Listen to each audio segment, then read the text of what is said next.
Hello दोस्तों, इस video में हम समझेंगे basics Koppen classification of world climate. इसको हम 3 पार्ट में डिवाइड करेंगे। आज पहले पार्ट में हम बस इंट्रोडक्शन देखेंगे और बाकी के 2 पार्ट में और डिटेल में उसको समझेंगे। और आप लोगों को एनसीईआरटी लेनी है, कौन सी? क्लास 11 की फिजिकल ज्योग्राफी चैप्टर नंबर 12 हम डिस्कस कर रहे हैं। तो इस वीडियो को सुनने के बाद आप उसको जरूर से देखिए और अच्छे से समझ में आएगा। तो चलिए स्टार्ट करते हैं। कोपेन साहब ने क्या किया? कोपेन साहब ने मंथली टेम्परेचर और प्रेसिपिटेशन उसको स्टडी किया। प्रेसिपिटेशन मतलब बारिश। उस साथ ही साथ एनुअल टेम्परेचर और प्रेसिपिटेशन अलग अलग जगह का स्टडी किया और फिर उन्होंने उसका एवरेज निकाला, मीन एनुअल टेम्परेचर और प्रेसिपिटेशन और मीन मंथली टेम्परेचर और प्रेसिपिटेशन। इसीलिए उनके क्लासिफिकेशन को एम्पेरिकल क्लासिफिकेशन कहते हैं। और उस बेसिस पे उन्होंने पूरे विश्व को 6 क्लाइमेटिक जोन में डिवाइड किया, ए, बी, सी, डी, ई और एच, जिसमें कि ए, सी, डी और ई जो है उन्होंने टेम्परेचर के बेसिस पे डिवाइड किया। और उसके पहले उम्मीद है आपको ये पता होगा कि जो वर्ल्ड है, जो अर्थ है, उसको हम कौन से लैटिट्यूड और कौन से लॉन्गिट्यूड में डिवाइड करते हैं। और लैटिट्यूड का यहाँ पे बहुत इंपॉर्टेंट सिग्निफिकेंस है, क्योंकि आपको पता होना चाहिए कि ट्रॉपिकल रीजन किसको कहते हैं, टेम्परेट किसको कहते हैं। शॉर्ट में आपको बताते हैं। देखिए, जो अर्थ है उसको हम बीच से डिवाइड करते हैं, 0 डिग्री, उसको हम मानते हैं क्या? इक्वेटर मानते हैं। फिर 23.5 डिग्री नॉर्थ और 23.5 डिग्री साउथ, ये हो गया ट्रॉपिक इलाका। नॉर्थ में चले जाइए तो ट्रॉपिक ऑफ कैंसर और ट्रॉपिक ऑफ कैप्रिकॉर्न। और इस इलाके में सूरज की रोशनी बहुत तेज पड़ती है, इसलिए यहाँ पे गर्मी बहुत ज़्यादा होती है। फिर 23.5 डिग्री नॉर्थ से आप ऊपर चले जाइए, 66.5 नॉर्थ। वैसे ही साउथ में 23.5 से आप आ जाइए 66.5 साउथ, तो इसको बोलते हैं टेम्परेट रीजन। यूरोप, अमेरिका इसी रीजन में आते हैं। यहाँ पे अच्छा मौसम रहता है, मतलब तेज गर्मी नहीं होती है, क्योंकि जो सूरज की रोशनी यहाँ पे वर्टिकल नहीं होती है। और फिर उससे आप ऊपर चले जाएंगे और नीचे में आ जाएंगे 66.5 साउथ से नीचे और 66.5 डिग्री नॉर्थ से ऊपर, तो आपको फ्रिजिड जोन मिलेगा। वहाँ तो मोस्ट ऑफ द टाइम जो क्या रहता है, ठंड ही रहती है, मतलब सालों भर ठंड रहती है। तो ये आपको समझना जरूरी है, तब आप लोकेट कर पाएंगे। तो चलिए अब देखते हैं टेम्परेचर में उन्होंने क्या किया। -3 डिग्री और -3 डिग्री और 18 डिग्री सेल्सियस को रेफरेंस माना है। और सबसे ठंडा मंथ को उन्होंने रेफरेंस लिया, कोल्डेस्ट मंथ को। जैसे ए है तो ए जो ट्रॉपिकल है, तो वहाँ जो कोल्डेस्ट मंथ है उसका टेम्परेचर कभी भी 18 डिग्री सेल्सियस से नीचे नहीं जाएगा। सी जो है, सी हो गया आपका लोकेशन, इसका है 30 से 50 डिग्री नॉर्थ और 30 से 50 डिग्री साउथ। तो इसका जो कोल्डेस्ट मंथ है, सबसे ठंडा महीना, उसका रेंज -3 से लेके 18 डिग्री सेल्सियस के बीच में रहेगा।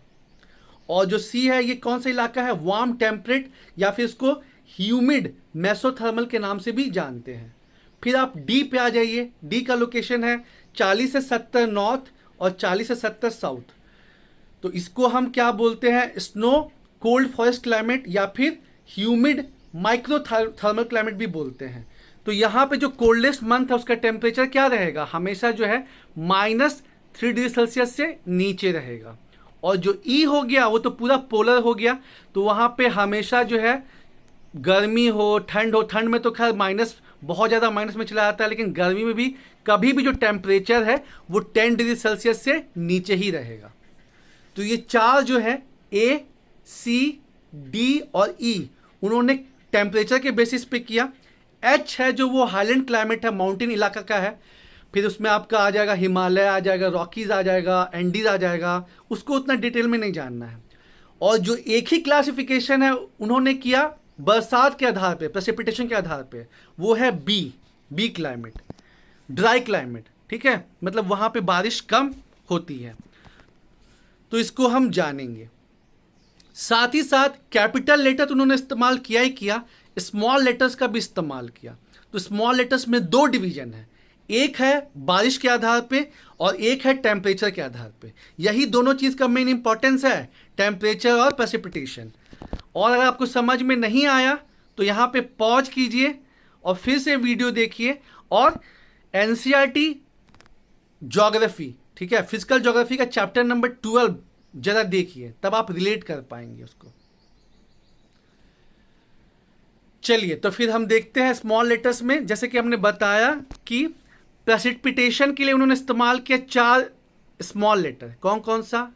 Small F. स्मॉल एफ का मतलब होता है नो ड्राई सीजन, वहाँ हमेशा सालों भर बारिश होगी। जैसे आप इक्वेटर के ऊपर नीचे देखेंगे, इक्वेटर के पास जो एरिया है, फिर आपका चाहे वो अमेजन बेसिन हो साउथ अमेरिका का, या फिर कॉन्गो बेसिन हो अफ्रीका में, यहाँ पे क्या होता है, सालों भर बारिश होती है।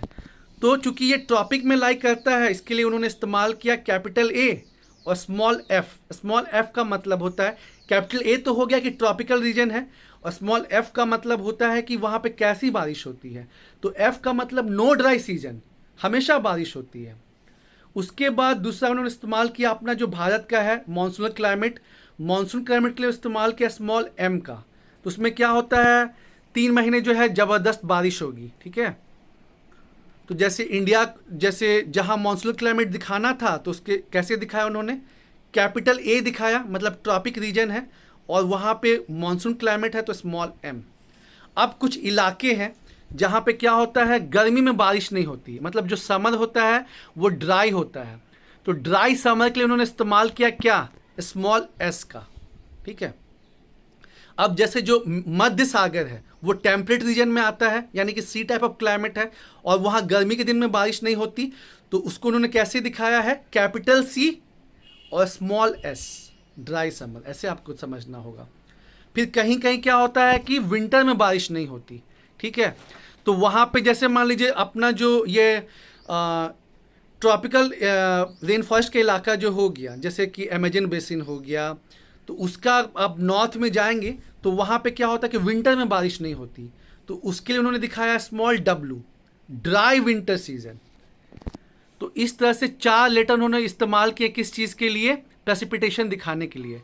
स्मॉल एफ का इस्तेमाल किया नो ड्राई सीजन, सालों भर बारिश होते रहेगी। स्मॉल एम का इस्तेमाल किया मॉनसून सीजन के लिए। स्मॉल एस का इंतजार किया ड्राई समर सीजन, ठीक है, समर में वहाँ पे बारिश नहीं होगी। और स्मॉल डब्ल्यू का इस्तेमाल किया ड्राई विंटर सीजन। वैसे ही उन्होंने 4 जो है स्मॉल लेटर का इस्तेमाल किया टेम्परेचर के बेसिस पे, स्मॉल ए, स्मॉल बी। ये हम लोग देखेंगे कहाँ, जहाँ सी का इस्तेमाल करेंगे वहाँ देखेंगे स्मॉल ए, स्मॉल बी। आगे में आपको और अच्छे समझ में आएगा। स्मॉल ए का मतलब है कि वहाँ पे बहुत इंटेंस गर्मी होगी, टेम्परेचर 22 डिग्री सेल्सियस से ऊपर होगा गर्मी के दिनों में। स्मॉल बी का मतलब है गर्मी होगी लेकिन थोड़ी कम होगी, 22 डिग्री सेल्सियस से नीचे रहेगी।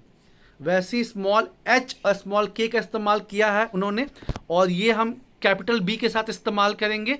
मतलब जो स्मॉल ए है और जो स्मॉल बी है उसका इस्तेमाल होगा कैपिटल सी के साथ, टेम्परेट क्लाइमेट के साथ, और जो स्मॉल एच है और जो स्मॉल के है उसका इस्तेमाल होगा कैपिटल बी के साथ, ड्राई क्लाइमेट के साथ। कि जैसा कि हमने बताया कि कोपेन में क्या किया गया है, कैपिटल अल्फ़ाबेट और स्मॉल अल्फ़ाबेट दोनों को मिला के लिखा गया है और फिर जो है बनाया गया आपको। तो थोड़ा कॉम्प्लिकेटेड है, लेकिन होता है ना कि प्रैक्टिस मेक अस परफेक्ट। जब बार बार उस चीज़ को पढ़ेंगे, और पढ़ के लिखना बहुत ज़रूरी है। बहुत लोग क्या कहते हैं कि पढ़ लिए हो गया, नहीं, राइटिंग मेक अस परफेक्ट। जब तक आप जो चीज़ पढ़े हैं उसको लिखेंगे नहीं, तब तक वो आपका टॉपिक नहीं होगा। तो वैसे ही स्मॉल एच मतलब वहाँ पे जो वार्म टेम्परेचर है 18 डिग्री सेल्सियस से ऊपर होगा, और स्मॉल के का मतलब वार्म टेम्परेचर जो है वो 18 डिग्री सेल्सियस से नीचे होगा। एग्जाम्पल के तौर पे ले लें कि जैसे अगर सहारा डिजर्ट का बात कीजिएगा, अरेबियन डिजर्ट का बात करिएगा, तो वहाँ पे जो टेम्परेचर है मीन एनुअल टेम्परेचर वो 18 डिग्री सेल्सियस से ऊपर होता है। लेकिन डेजर्ट केवल गर्म तो नहीं होता ना, टकला मकान हो गया, गोबी डेजर्ट हो गया जो कि ऊपर में है, तो वो कोल्ड डेजर्ट है। तो वहाँ पे क्या होगा, टेम्परेचर जो है वो 18 डिग्री सेल्सियस से कम होगा। तो ये कैपिटल और स्मॉल लेटर का मिश्रण है। पार्ट 1 में जो है हम आपको इतना इंट्रोडक्शन बताते हैं, और आप इसको जो है एनसीईआरटी से देखिए, बार बार पढ़िए, और कोई चीज़ का हवा मत बनाइए। फिर चाहे वो लैंग्वेज लिटरेचर का पेपर हो या कोई भी टॉपिक हो, डरना नहीं है। क्योंकि आपने सुना होगा ना, डर के आगे जीत है, सब चीज़ यहाँ पे है।